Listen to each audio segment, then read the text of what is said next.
إن الحمد لله نحمده ونستعينه ونستغفره ونؤمن به ونتوكل عليه ونعوذ بالله من شرور أنفسنا ومن سيئات أعمالنا من يهده الله فلا مضل له ومن يضلل فلا هادي له وأشهد أن لا إله إلا الله وأشهد أن محمدا عبده ورسوله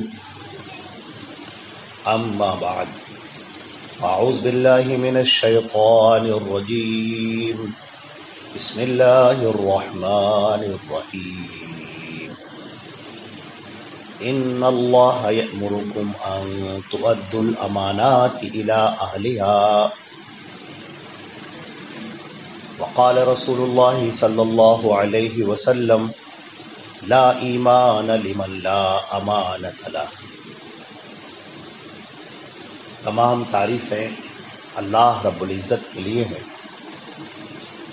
جو ہمارا خالق و مالک ہے، آسمانوں اور زمین کا پیدا کرنے والا اور کل کائنات کا تنہا پالنہار ہے، جو وحدہ لا شریک لہ ہے، مستوی عرش ہے، اپنے احکامات کو نازل فرماتا ہے، وہی عزتیں دینے والا، ذلتیں دینے والا، تقدیر کے فیصلے کرنے والا، ہر ایک کی مرادیں پوری کرنے والا، وہی عالم الغیب ہے، مشکل کشا ہے، مختار کل ہے۔ اللہ رب العزت کی حمد و ثنا کے بعد درود اور سلام ہو حضرت محمد مصطفیٰ صلی اللہ علیہ وسلم پر، جو خاتم النبیین ہیں، سید الاولین والآخرین ہیں۔ اللہ نے آپ کی ذات پر نبوت کو ختم فرما دیا اور آپ کو خاتم النبیین کا خطاب دیا کہ آپ کے بعد کوئی نبی نہیں آئے گا، آپ آخری نبی ہیں، آخری پیغمبر ہیں۔ اللہ کے نبی صلی اللہ علیہ وسلم نے فرمایا انا خاتم النبیین لا نبی بعدی، میں آخری نبی ہوں اور میرے بعد کوئی نبی نہیں آئے گا۔ اللہ نے فرمایا الیوم اکملت لکم دینکم، آج کے دن میں نے تمہارا دین مکمل کر دیا، واتممت علیکم نعمتی، اور اپنی نعمت تمہارے اوپر تمام کر دی، ورضیت لکم الاسلام دینا، اور میں تم سب کے لیے دین اسلام سے راضی ہو گیا۔ اللہ رب العزت کا درود اور سلام ہو حضرت محمد مصطفیٰ صلی اللہ علیہ وسلم پر اور تمام انبیاء کرام پر، اور اللہ کی رحمتیں ہوں، برکتیں ہوں تمام صحابہ کرام پر، تمام صحابیات پر، اور کل مومنین اور مومنات پر۔ حضرات گرامی، آج کے خطبے کے لیے میں نے سورہ نساء کی ایک آیت تلاوت کی ہے۔ یہ ہے تو ایک آیت، پڑھنے میں نہایت مختصر سی ہے، لیکن اپنے اندر معانی اور مطالب کا ایک سمندر لیے ہوئے ہے۔ اللہ رب العزت نے فرمایا ان اللہ یأمرکم ان تؤدوا الامانات الی اہلہا، اللہ تم سب کو حکم دے رہا ہے، ان اللہ یأمرکم، اللہ رب العزت تم سب کو حکم دے رہا ہے ان تؤدوا الامانات الی اہلہا، کہ تم امانتیں ادا کر دیا کرو، جو اس کے اہل ہیں ان کے سپرد کر دیا کرو۔ امانت داری، امانت تم ادا کرو، یہ اللہ کا حکم ہے۔ ہمارے نبی صلی اللہ علیہ وسلم نے ایک ایسا قول فیصل بیان کر دیا، پورا جملہ بیان کر دیا۔ آپ نے فرمایا لا ایمان لمن لا امانت لہ، اس آدمی کا ایمان ہی معتبر نہیں ہے جس کے اندر امانت داری نہیں ہے، جس کے اندر امانت داری ہے ہی نہیں، اس کے اندر اس کا ایمان ہی معتبر نہیں۔ اللہ کے نبی صلی اللہ علیہ وسلم نے یہ فیصلہ فرما دیا۔ اب حضرات گرامی، آئیے ہم دیکھتے ہیں کہ یہ امانت کا لفظ ہے کیا، امانت داری کا مطلب کیا ہوتا ہے۔ اگر ہم سیدھے سادے الفاظ میں کہیں اس کو تو امانت داری کا مطلب ہے کہ آپ کے سپرد جو کام کیا گیا ہے، جو ذمہ داری دی گئی ہے، آپ اس کو صحیح سے ادا کریں، یہ امانت داری ہے۔ اور اگر آپ اس کو بگاڑ دیں، توڑ دیں، تو یہ امانت داری نہیں۔ اللہ کے نبی صلی اللہ علیہ وسلم نے فرمایا کہ اگر کوئی کسی کے ذمے یہ ہے کہ وہ کسی کو حاکم بنائے یا کسی کو ذمہ دار بنائے، کوئی عہدہ، کوئی منصب اس کے قلم سے طے ہونا ہے یا اس کی زبان سے طے ہونا ہے، اللہ کے نبی صلی اللہ علیہ وسلم فرماتے ہیں کہ اگر کسی کے ذمے یہ ہے کہ وہ کسی کو عہدہ سپرد کرنا ہے یا کسی کو ذمہ داری دینی ہے، اور اس نے قرابت داری دیکھ لی کہ یہ میرا بھائی ہے، یہ میرا دوست ہے، یہ میرا ساتھی ہے، یہ میرا رشتہ دار ہے، اور پھر اس کو عہدہ دے دیا، اللہ کے نبی صلی اللہ علیہ وسلم نے فرمایا اس پر اللہ کی لعنت ہے۔ اللہ رب العزت نے فرمایا، اللہ کے نبی صلی اللہ علیہ وسلم نے فرمایا کہ اس کے اوپر اللہ کی لعنت ہے، یہ شخص نے اپنی ذمہ داری ادا نہ کی۔ امانت داری میں ہم اپنے نبی حضرت محمد مصطفیٰ صلی اللہ علیہ وسلم کا کردار دیکھتے ہیں۔ اللہ کے نبی صلی اللہ علیہ وسلم تو 40 سال کے بعد آپ نبی بنے ہیں، لیکن اللہ کی نگاہ میں خاص طور پر جو آپ کی تربیت کی گئی وہ بچپن سے کی گئی۔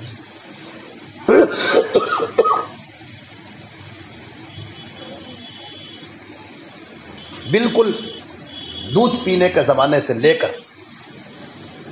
اور عمر نبوت پہنچنے تک مخصوص طریقے پر آپ کی خاص نگرانی کی گئی۔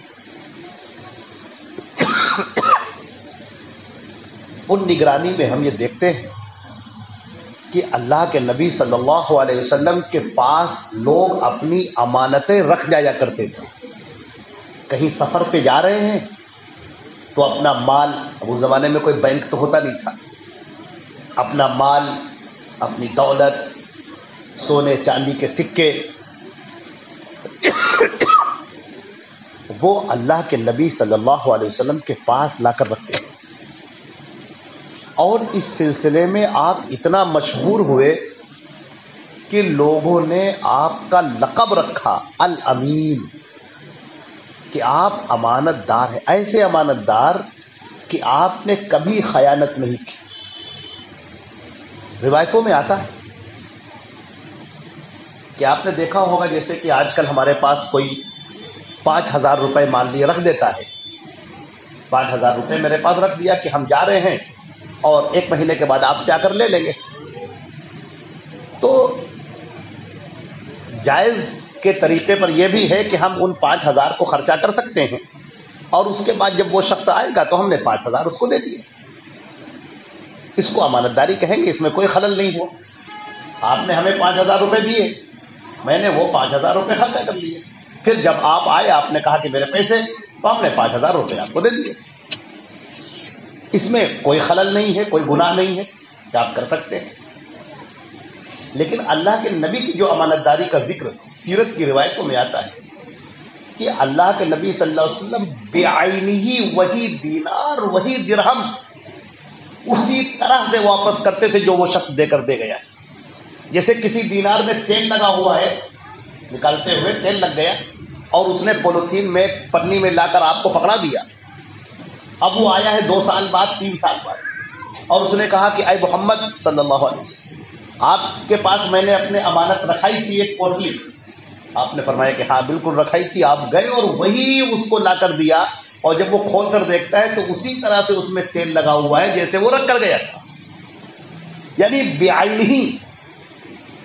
یہ امانت کا اعلیٰ درجہ ہے، یہ امانت کا بہت اعلیٰ درجہ ہے، بہت اوپر کا درجہ ہے کہ آپ نے اس پیسے کو بالکل ٹچ بھی نہیں کیا، چھوا ہی نہیں، اگرچہ شریعت کے لحاظ سے آپ کو اس بات کی اجازت ہے، کیونکہ یہ تو سکہ ہوتا ہے چلتے ہوئے ہوتے، آپ کو وہی مقدار دینی ہے جو اس نے آپ کو دیا۔ تو یہ معاملہ تھا کہ اللہ کے نبی صلی اللہ علیہ وسلم کو لوگ الامین کہا کرتے تھے۔ اب آپ دیکھیں کہ جب آپ نے نبوت کا اعلان فرمایا اور یہ فرمایا کہ اللہ نے مجھے نبی بنایا ہے، تو پورا مکہ آپ کا دشمن ہو گیا۔ اپنے باپ دادا کے خلاف کوئی سن نہیں سکتا۔ آج بھی یہی معاملہ ہے۔ آدمی جو کرتے ہوئے چلا آ رہا ہے اس کو لگتا ہے بس وہی ٹھیک ہے، حالانکہ غلط بات ہے، حقیقت ایسی نہیں۔ حقیقت یہ ہے کہ اللہ نے دین اتارا ہے، ہم اس دین کے مطابق ہیں تو ہم صحیح ہیں، اس دین کے ہم خلاف ہیں تو ہم غلط ہیں۔ ہمارے باپ دادا کا طریقہ کیا رہا ہے، یہ سب بیکار کی باتیں ہیں۔ کسی زمانے میں علم تھا، کبھی نہیں تھا۔ کوئی آپ ہی کی طرح ضدی طبیعت کر رہا ہوگا آپ کے دادا پردادا میں، جس کے سامنے حق بات پہنچی اور اس نے نہیں قبول کیا، ہو سکتا ہے ایسا رہا ہو، لہذا وہ چلتا چلا آ رہا ہے۔ لہذا سچائی کیا ہے؟ سچائی یہ ہے کہ اللہ کے نبی نے جو فرمایا ہے آپ اس کی پیروی کریں، بس یہی سچ ہے۔ اور آپ اپنے نبی کے خلاف جا رہے ہیں اور کہیں کہ نہیں ہمارے باپ دادا کا طریقہ یہی ہے، تو یہ غلط ہے۔ قرآن پاک نے اس کو بہت ڈانٹا ہے، بہت زجر و توبیخ کی ہے، اور کل قیامت کے دن اللہ رب العزت کہے گا کہ تم یہ کہتے تھے نا کہ ہمارے باپ دادا کے دین پر ہے، یہ مزہ چکھو اور جاؤ اس کے اندر، جہنم کے اندر گھسیٹ کر منہ کے بل جہنم میں پھینک دیا جائے گا۔ یہ نہیں پوچھا جائے گا کہ تمہارے باپ دادا کیا کرتے تھے، تمہارے خاندان میں کیا ہوتا چلا آیا تھا، تمہارے یہاں کیا رسم و رواج تھی۔ تو اسی طرح ہمارے نبی صلی اللہ علیہ وسلم نے جب اعلان نبوت فرمایا تو لوگ آپ کے دشمن ہو گئے، آپ کا بائیکاٹ تک کر دیا، آپ سے بول چال بھی بند ہو گئی۔ لیکن آپ سیرت کی جتنی کتابیں لکھی گئی ہیں، جتنی کتابیں جس زبان میں لکھی گئی ہیں، سب کے اندر لکھا ہے کہ کفار اور مشرکین اس دور میں بھی اپنی امانتیں اللہ کے نبی کے پاس لگ کر رجایا کرتے تھے، اس لیے پورے مکے میں انہیں محمد صلی اللہ علیہ وسلم کے علاوہ کوئی ایماندار نظر نہیں آتا تھا۔ یہ ہمارے نبی صلی اللہ علیہ وسلم کی وہ خوبی ہے جو ہر مسلمان کے اندر ہونی چاہیے۔ اب آپ دیکھیں کہ 13 سال تک مکے کے اندر آپ ستائے جا رہے ہیں، پریشان کیے جا رہے ہیں۔ اللہ تعالیٰ فرماتا ہے صبر کرو، کوئی تمہیں برا بھلا کہہ رہا ہے، اللہ کا حکم ہے صبر کرو، صبر کی راہ اختیار کرو، دعوت دیتے رہو، صبر کرو، دعوت دیتے رہو، اسلام کی تبلیغ کرو، توحید کی باتیں بیان کرو، شرک کی مذمت بیان کرو، اور اس پر جو مصیبت آ رہی برداشت کرو۔ 13 سال تک، 13 سال کے بعد اللہ نے حکم دیا کہ اے نبی آپ مکہ چھوڑ دیجئے اور مدینے چلے جائیے۔ اب آپ کو جانا ہے مدینے، اور آپ کے پاس مکے والوں کی بہت ساری امانتیں رکھی ہوئی ہیں۔ آپ نے حضرت علی ابن ابی طالب رضی اللہ تعالی عنہ، چوتھے خلیفہ امیر المومنین، آپ نے ان کو اپنے پاس بلایا اور کہا کہ اے علی تم میرے بستر پہ سو جانا، اور یہ امانتیں ہیں، کل صبح یہ امانتیں ان کے سپرد کر کے، جن کی یہ امانتیں ہیں، ہم سے آ کر مل جانا، تم بھی مدینے چلے آنا، لیکن یہ امانتیں دینے کے بعد۔ آپ سوچ رہے ہیں کتنی بڑی بات ہے یہ، اللہ کے رسول کا گھر ہے، آپ سب چھوڑ چھاڑ کے جا رہے ہیں، اس گھر پر تو دشمنوں کا قبضہ ہو جائے گا نا، سب کچھ چھوڑ چھاڑ کے خالی ہاتھ آپ جا رہے ہیں یہاں سے مدینے۔ جو امانتیں تھیں، دراہم تھے، دینار تھے، سکے تھے، آدمی دوسرے ملک میں جاتا ہے تو سوچتا ہے پتہ نہیں کہاں وہاں کیا حالات ہوں، کیا پیسہ ہو، چلو لے کر چلتے ہیں، سب تو آپ کے دشمن تھے، پریشان کرنے والے آپ کو، آپ چاہتے تو سب لے کر بھاگ جاتے، لیکن نہیں، کوئی یہ نہ کہے کہ نہیں محمد صلی اللہ علیہ وسلم لوگوں کی امانتیں لے کر چلے گئے، فرار ہو گئے، نہ، آپ نے حضرت علی کو سپرد کیا اور کہا کہ علی تمہارا کام یہ ہے کہ تم یہ امانتیں ان کے لوگوں کے حوالے کر کے پھر ہم سے آ کر مل جانا۔ اللہ کے نبی صلی اللہ علیہ وسلم کا یہ کردار، یہ اتنا بلند کردار ہے، اتنی بلند کردار ہے کہ آپ اس کا اندازہ نہیں کر سکتے۔ تبھی فرمایا کہ انک لعلی خلق عظیم، آپ تو اعلیٰ اخلاق کے اعلیٰ مرتبے پر فائز ہیں، بلندیوں پر فائز ہیں۔ اب دیکھیے ہمارے یہاں ہم اپنے معاشرے کے اندر دیکھتے ہیں کچھ چیزیں ایسی ہیں کہ جو معاف کیجیے گا صاف ہیں اور کہنی پڑتی ہیں۔ آج لوگوں نے دینداری کس کو سمجھا ہے؟ لوگوں نے دینداری سمجھا ہے کہ آدمی نماز پڑھنے والا ہو، ہاتھ میں ایک تسبیح لیے ہوئے جو ہر وقت پڑھتا رہتا ہو، اور وہ تسبیح آدھی جیب کے باہر ہو آدھی جیب کے اندر ہو، یا اپنے ہاتھ میں تسبیح لے کر چل رہا ہے اور نماز کی دعوت دے رہا ہے لوگوں کو، بھائی صاحب آئیے نماز پڑھیے، بس دینداری یہیں تک ہے۔ اب اس کے معاملات کیا ہیں لوگوں کے ساتھ میں؟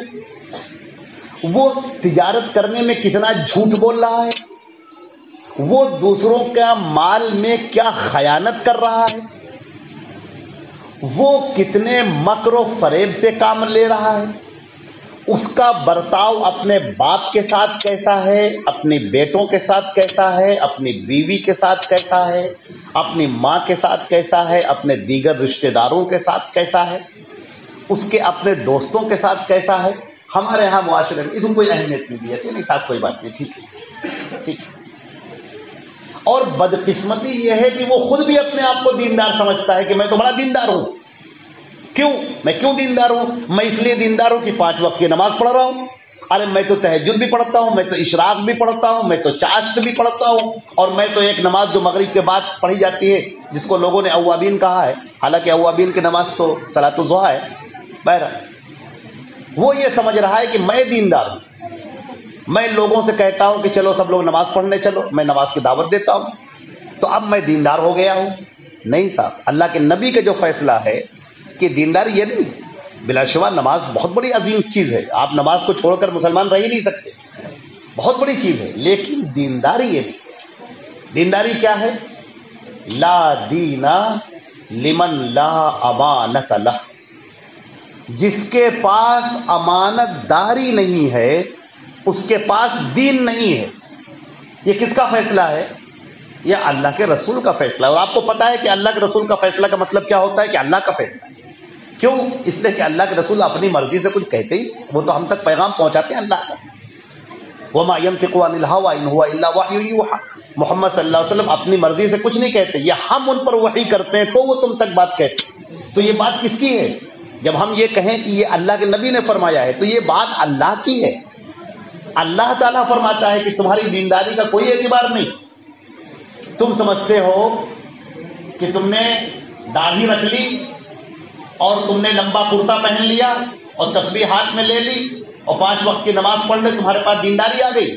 نہیں، اس کا نام دینداری نہیں ہے۔ دینداری یہ ہے کہ تمہارے اوپر اللہ نے جو ذمہ داری ڈالی ہے اس کو کتنا ادا کر رہے ہو۔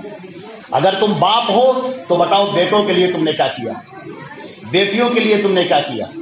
کیا تم نے بیٹوں کو اور بیٹیوں کو دین سکھایا؟ کیا انہیں دین اسلام سکھایا، توحید سکھائی، یا وہ بھی شرک میں پڑے ہوئے؟ اگر تم شوہر ہو تو تم یہ بتاؤ کہ تم نے اپنی بیوی کے ساتھ کیا سلوک کیا ہے، تم نے اس کا کتنا حق ادا کیا ہے، تم نے کتنا اس کا حق پہچانا ہے جو ہمارے نبی نے ایک شوہر کی ذمہ داریاں دی ہیں اپنی بیوی کے تعلق سے، اس نے کتنا ادا کیا ہے؟ اور اگر وہ بیوی ہے تو شوہر کے ذمے اس کے اوپر جو فرائض عائد ہوتے ہیں وہ اس نے کتنا ادا کیا ہے؟ اگر تم تاجر ہو، بزنس مین ہو، تجارت کرنے والے ہو، تو ذرا بتاؤ کہ اللہ کے نبی نے جو تمہارے اوپر ذمہ داری ڈالی تھی تم نے اسے کتنا ادا کیا؟ آپ کو یاد ہوگی وہ روایت، بہت آرام سے آپ کو معلوم ہوگی کہ ایک بار مدینے میں رات میں بارش ہوئی تھی اور صبح بازار تھی، اللہ کے نبی صلی اللہ علیہ وسلم بازار میں نکلے، دیکھا ایک آدمی گیہوں بیچ رہا ہے، آپ کھڑے ہو گئے اور آپ نے گیہوں کے اندر ہاتھ ڈالا اندر کی طرف، فوجد فیہ بللا، اس کے اندر نمی محسوس ہوئی، نم، تو آپ نے کہا یہ کیا ہے؟ اس نے کہا اللہ کے رسول کیا کریں، رات میں بارش ہوئی تھی تو سوکھا گیہوں اوپر ہے اور گیلا گیہوں اندر ہے، اب تولنا ہوا تو پورا اٹھا کے سب ایک ساتھ خشک کے بھاؤ بیچ دیا۔ آپ کو معلوم ہے جو گیلا گیہوں ہوتا ہے وہ زیادہ وزندار ہوتا ہے۔ اللہ کے نبی صلی اللہ علیہ وسلم نے فرمایا حلا جعلت فوقہ، تم نے ایسا کیوں نہ کیا کہ اس گیلے والے گیہوں کو اوپر کر دیتے تاکہ لوگ دیکھ لیتے اور بھوکا نہ کھاتے، اور وہیں پر آپ نے بات ارشاد فرمائی من غشنا فلیس منا، جس نے دھوکہ دیا پھر وہ ہم میں سے نہیں، دھوکہ دینے والا پھر ہم میں سے نہیں۔ یہاں تو معاملہ یہ ہوتا ہے تجارت کرنے والا آدمی سامنے والے کو کس قدر بے وقوف بنا لے جائے، اس کو ہنر جانا جاتا ہے، اس کو فن جانا جاتا ہے، کہتے ہیں کامیاب تاجر ہے وہ، جھوٹ بول کے لوگوں کو بیوقوف بنا کے لوگوں کے دماغ سے کھیل کے اپنا سامان بیچ دے، لوگوں کو ایسا سمجھائے کہ وہ نہ چاہتے ہوئے اس کو لینے کے لیے تیار ہو جائے اور سمجھتے ہیں کہ ہم نے بڑا عقل مندی کا کام کیا ہے۔ آپ نے عقل مندی کا کام نہیں کیا ہے، آپ نے انتہائی ذلت کا کام کیا ہے، انتہائی رسوائی کا کام کیا ہے۔ اللہ رب العزت کل ہمارا حساب لے گا۔ اللہ تعالیٰ تاجر کو کھڑا کرے گا اور کہے گا بتاؤ تم نے کہاں سے خیرت کیا۔ اور ایک بشارت بھی ہے تاجر کے لیے، آپ نے فرمایا کہ التاجر الامین، وہ تاجر جو امانت دار ہے، سچ بولنے والا، دھوکہ نہ دینے والا، فراڈ نہ کرنے والا، سچا تاجر۔ فرمایا مع الانبیاء والصدیقین، وہ نبیوں کے ساتھ ہوگا اور صدیقین کے ساتھ میں اس کا حشر ہوگا۔ جہاں انبیاء کرام بیٹھے ہوئے ہوں گے وہاں پر اس کو بھی جگہ دی جائے گی کہ تم بھی بیٹھو، تم نبیوں کے ساتھ بیٹھو۔ جہاں صدیقین کو بٹھالا گیا ہوگا وہاں پر اس کو بھی بٹھالا جائے گا، یہ اس کا اعزاز ہوگا۔ بہت بڑے مرتبے کی بات ہے۔ یہ کون سا؟ تجارت کا معاملہ۔ آپ چھوٹی سی آپ کی دکان ہے اور وہ بھی آپ تاجر ہیں، آپ پھیری لگانے والے ہیں، آپ تاجر ہیں، آپ چھوٹا سا سامان بیچنے والے ہیں، آپ تاجر ہیں، آپ بڑے بزنس مین ہیں یا چھوٹے بزنس مین ہیں، اس سے کوئی فرق نہیں پڑتا، آپ تاجر ہیں۔ اگر تجارت کرنے والا اپنی امانت کو ادا کرنے والا ہے تو اللہ کے ہاں اس کا انتہائی مقام ہے، انتہائی مرتبہ ہے۔